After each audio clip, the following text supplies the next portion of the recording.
sometimes, and this is an interesting concept that we run into all the time, we'll bring an opportunity to a client and they'll decline it for one reason or another. It could be, as Rick said, they don't have the ability or the desire to shut down to test it. It could be because they're not willing to make that investment.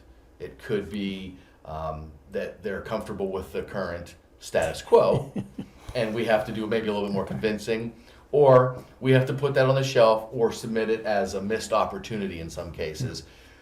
The reality is just because we believe in it and we think that there's value in it, doesn't always mean that our customer is going to decide to pursue it. But it's our job to bring these there. It's our job to continue to identify them.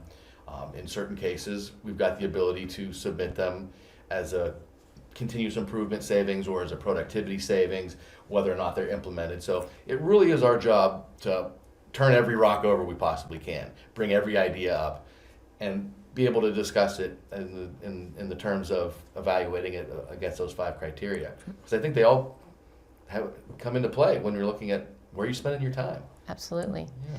Maybe as just a final summary, you could just name the 5 again? Absolutely.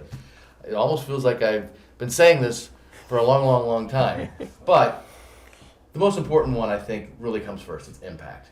That, to me, really kind of sets the table for what are we talking about here. Is it $1,000? Is it $10,000? Is it $100,000? Is it even more? So impact always being number one. Second is feasibility, and that just speaks to, with everything we know, can we even get this done, right? That may change too over time. You may think it's very feasible until a month into the process when you've got a naysayer or a barrier of some sort that crops up and you have to reevaluate. The third one is the duration. Obviously, how long do we expect this to take, and do we have that kind of time based upon all the other things we have to get done? Remember, we typically sign up for a guaranteed cost savings year over year for all of our customers that ultimately falls on our ability to identify, plan, and execute these type of projects. So we have to spend our time wisely. Duration has to be part of it. And then the last 2, which we discussed most recently, inventory and investment. Are there kind of other mitigating circumstances out there that are going to put us in a position that we have to reevaluate or we have to pivot, based upon a cost or, some kind of an inventory position that's going to force us to maybe make some other plans, at least temporarily. So once again, impact, feasibility, duration, inventory, and investment.